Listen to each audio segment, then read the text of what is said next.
If you spend any length of time studying old maps or historical documents, you will occasionally find references to places that just don't exist anymore, or accounts of vast, bustling conurbations and thriving commercial centres, but the place names given to them is nothing more than a row of isolated cottages today.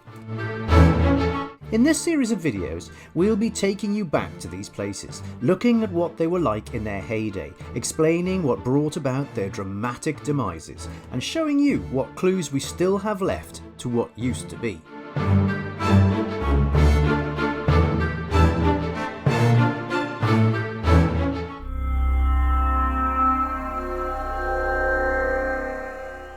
Hello and welcome to episode 2 of Ghost Towns of Britain, a series of videos that re-explores lost settlements. In episode 1, we went back in time to medieval Kenfig, once the royal seat of Iestyn ap Cwrgant, the King of Morgannwg, now no more than a bank of sand dunes and a pool. Today we're back in Glamorgan and we're looking for a lost settlement that is even more elusive. A mystery within a mystery, if you like, because today we're looking for the lost Roman camp and town of Bomium, the location of which has baffled some of the greatest historical researchers in history. And we're going to try and crack it in 20 minutes, so no pressure. But what is it about Bomium? How do we know it was ever there at all, and how does it fit into the wider context of British history? This calls for a potted history of the Roman invasion of South Wales. According to the Roman chronicler Cassius Dio, in the year 43 AD, the Emperor Claudius launched a full-scale invasion of Britain.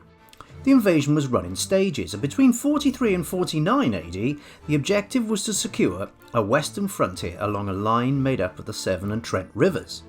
Then, in 49 AD, legions were deployed with the specific brief of pushing into Cambria, the Roman name for Wales. This was easier said than done. The tribes of South Wales, referred to by the Romans as the Silures, put up a pretty good fight. Hopelessly outclassed in full open battles, they soon realised that using the rugged landscape to their advantage to outflank and ambush the Romans was the best way to beat them back. Even after the capture of their leader, Caradog, or Caractacus in Latin, in 51 AD, the struggle to keep the Romans out continued successfully for 15 more years. But Rome just wouldn't give up. Finally, a man came forward who was up to the task of defeating those pesky Welsh. Governor Julius Frontinus. He mounted a brilliant 4-year campaign between 74 and 78 AD, which resulted in the Romans finally subduing all Welsh resistance, and the Romans firmly were put in charge of the Welsh heartlands. 2 Roman legions were allotted permanent garrisons to maintain Roman rule in Cambria. The 20th Augustan Legion, stationed in Deva, Roman name for Chester for North Wales, and the 2nd, who was stationed in Isca, Roman name for Caerleon in South Wales. Each legion had a dozen or so supporting auxiliary regiments who were spread throughout the regions of their control in forts, each fort containing between 500 to 1,000 soldiers. These forts were generally placed in areas of strategic importance, for example at river crossings, and they were also spaced out approximately 1 day's march apart from each other. So if trouble ever did flare up, they would never have to wait longer than a day for reinforcements, which is clever. The first wave of Roman forts to be built in South Wales was sited along the coastal plain. The ones we can be quite certain about were at Cardiff, Neath, Carmarthen and Pontarddulais, all of them important crossing points of rivers flowing south into the Bristol Channel, and all of them close to natural harbours on those rivers, so trade between east and west could be controlled. Then a second tier of forts was established in the more mountainous areas to the north, places like Gelligaer and Brecon, to ensure that natural trade routes north to south were also properly guarded and controlled. All these forts were linked up by the building of the famous Roman roads, the principal one here in South Wales being the Via Julia Maritima, now mostly under the modern-day A48, but its Roman DNA is still clear to see. Settlements sprang up around the perimeters of these forts. Local people sought the opportunity to trade with the soldiers who were stationed there.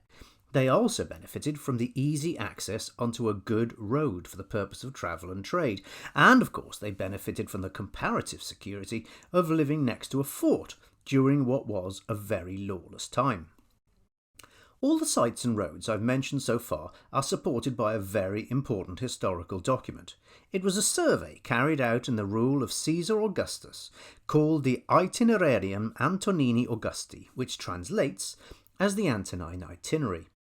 It was a register of all the forts in the Roman Empire by name, and a note of the distance they were apart from one another along the Roman roads of the day. The British bit is known as the Iter Britannium. Now, as much as it's confirmation of everything we know to this point, it also throws up something of a curveball.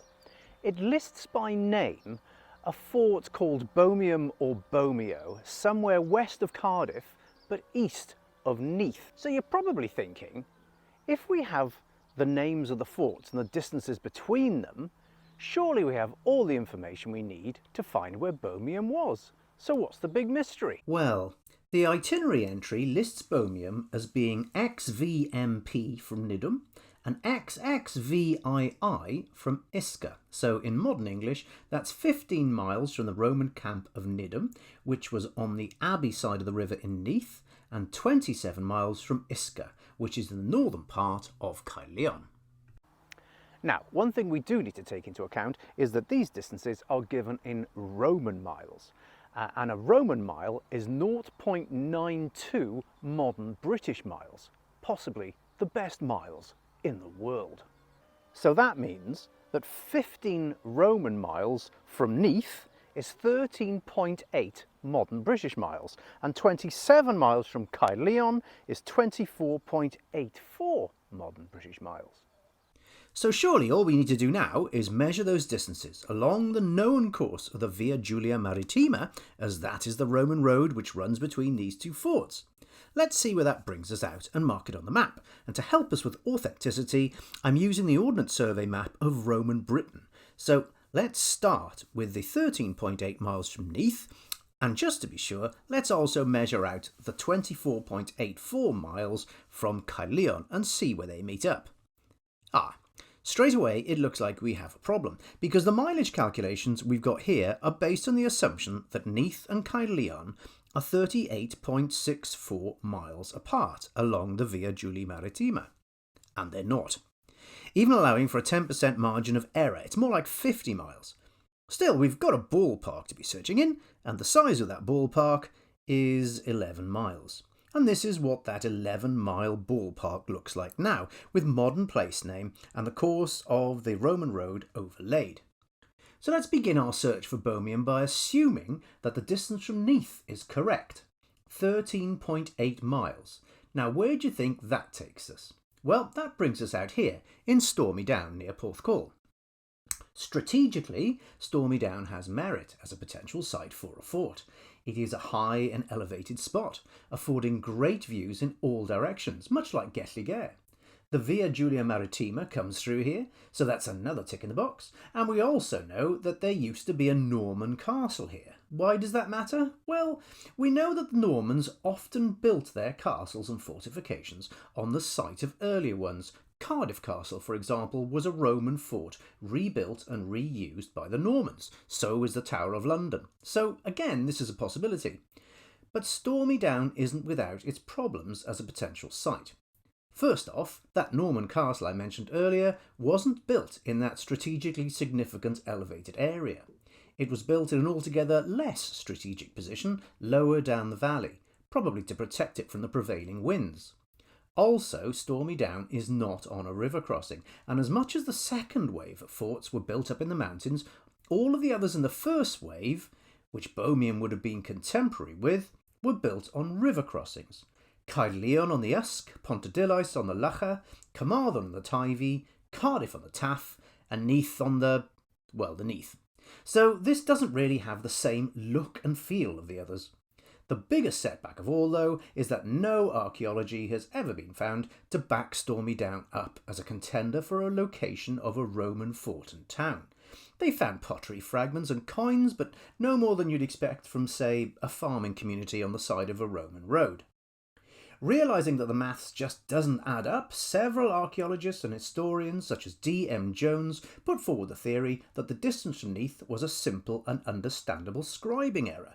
That recording XVMP from Nidham, what was meant was XXMP, in other words 20 Roman miles. Now that would make the total distance between the two forts at Neath and Caerleon closer to that accurate 50-mile total. It would also bring us to a river crossing on the Via Julia Maritima. This is starting to sound altogether more hopeful, because the place that brings us out is Ewenny Priory.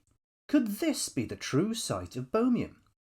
Well, unlike Stormy Down, this does have the right look and feel, and is far more similar, strategically speaking, to the other first wave forts. We also have some archaeology discoveries contemporary with the period, so people were definitely living in the area at that time. No sign of a fort though, and there are records of another settlement in this vague area called Aventi, named after the pagan spring goddess.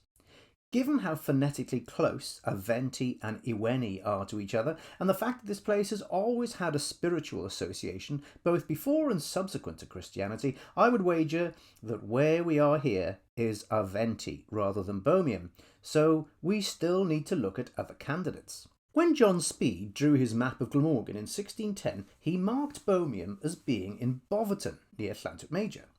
Funnily enough, 2 Roman villas have subsequently been found in that area, so a possibility, but again nothing resembling a fort ever found. Several people have also suggested Ogmore Castle near the confluence of the Ewenny and Ogmore rivers, but just as in the case of Boverton, for Ogmore to be a possibility, all of the information on the Antonine Itinerary would have to be wrong. And there would also need to be a new Roman road called into existence, for which we have little evidence or justification, as neither Ogmore nor Boverton are on the Via Julia Maritima.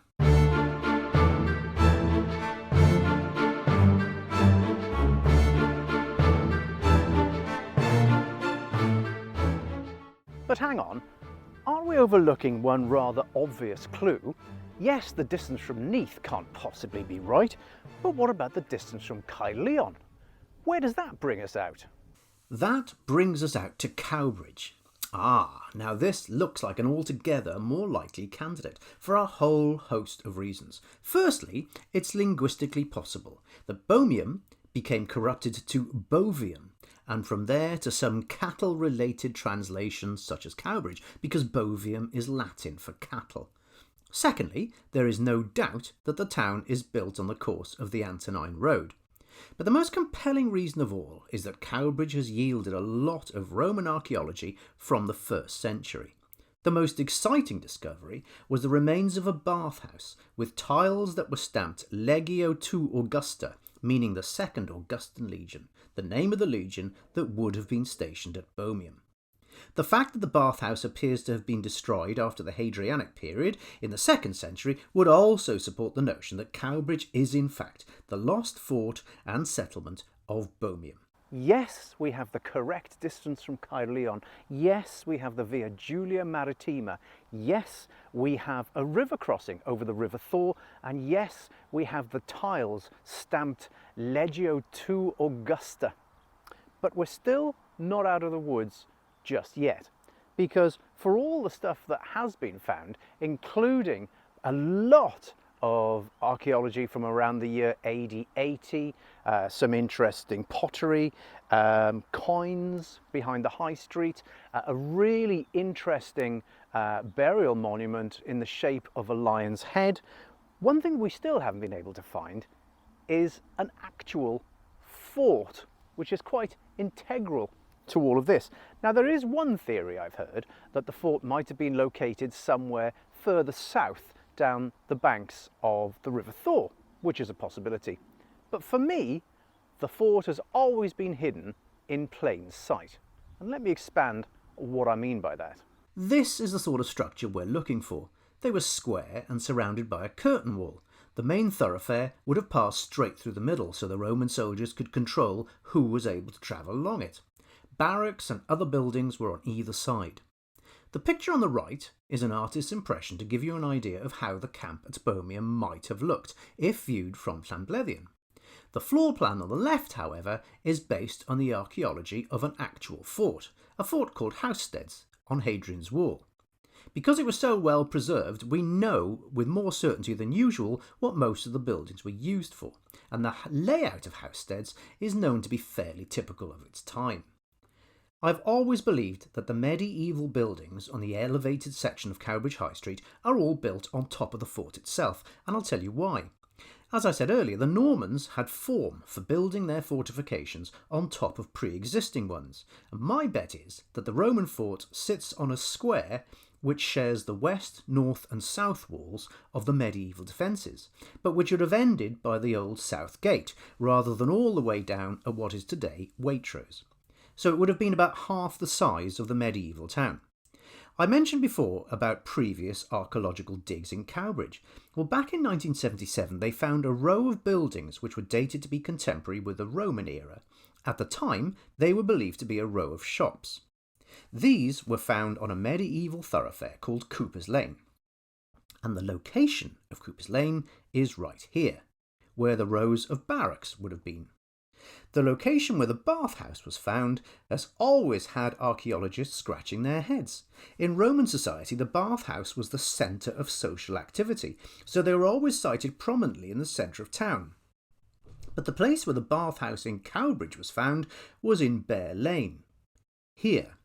So yes, if these were the town baths, they are in the wrong place. However, if these were the baths of the fort of Bomium, and the fort of Bomium followed a similar layout to Housesteads, it is exactly where you would expect it to be. What we could do with finding now, just to give us a degree of certainty, is part of the curtain wall. By my reckoning, the best place to find that would be under the HSBC Bank. If I'm right, it would go straight through this building. I did ask about having a look around the vaults to prod at the masonry, but they just called security, so I thought I'd leave it there. So if we are to assume that the town is built on top of the old Roman fort, then what was Bomium itself like? What did it look like? Who lived here? What was going on here in its heyday? It's time to bring this place to life. We have a good template to answer the question, what was life like in Bomium, in the village of Caerwent in Monmouthshire, although Caerwent would have been a lot bigger than Bomium. But these two settlements were at least contemporary, and there is archaeology to support the idea that both had similar buildings and structures. So who lived here? Romans, surely? Well, actually no. Yes, in the initial period of the invasion, legions recruited from elsewhere in the Roman Empire were brought here to fight against the indigenous Britons.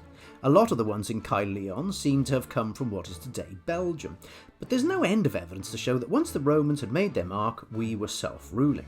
Yes, our governors were loyal to Rome and obedient to the will of Caesar, but they were descendants of the same tribal leaders who'd been in charge before the Roman invasion.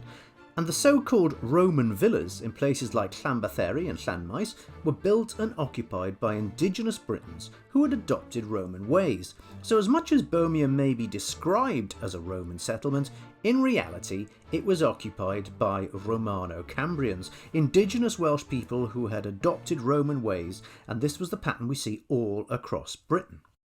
So what happened here? Why did Bomium disappear?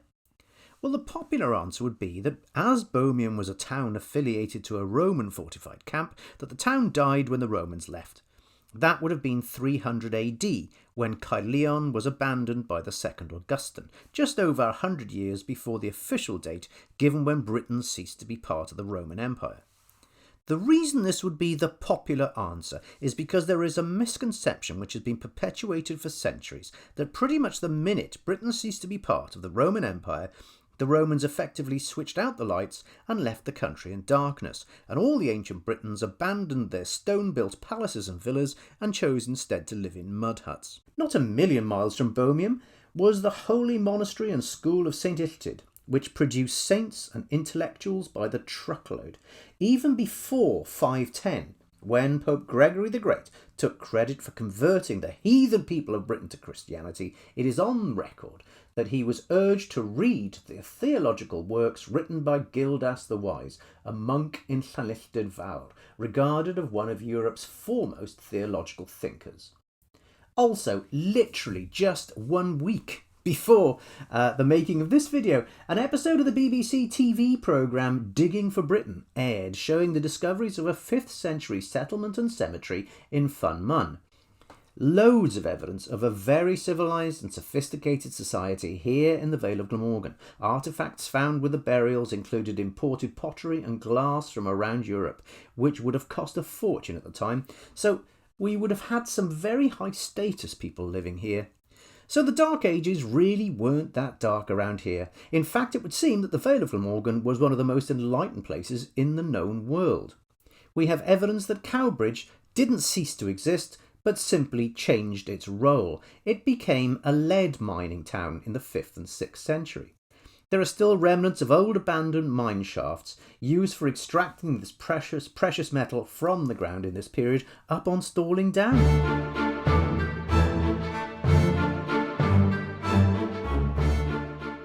So what have we learned? We've learned that the person who did the mileage calculations on the Antonine Itinerary had a bit of an off day the day they came to Bomium. We've learned that because of their miscalculation of the distance from Neath, that Ewenny Priory, Ogmore Castle, Boverton and Stormy Down have all been potential candidates to be Bomium down the decades, but that Cowbridge is probably the most likely candidate. We've learned that if you superimpose Housestead's Roman fort over where I believe Bomium to have been, it fits pretty well with the archaeology that was found in Cooper's Lane and in Bear Lane. And we've also learned that the Dark Ages were nothing like as dark as we might have been led to believe, especially in the Vale of Glamorgan, which might well have been one of the most enlightened places in the known world at the time. Finally, we've learned that Bomium never truly died. It's just that we Welsh didn't go in so much for towns. And if you did like that sort of thing in the 5th and 6th century, then just down the road you had Llantwit Major, which was a buzzing metropolis. All of its gold-lined streets crawling with temptation, just like they are today. I really hope you've enjoyed this video, and if you'd like to see more like it, this is part of a series. Please subscribe to this channel so you don't miss out on any new content.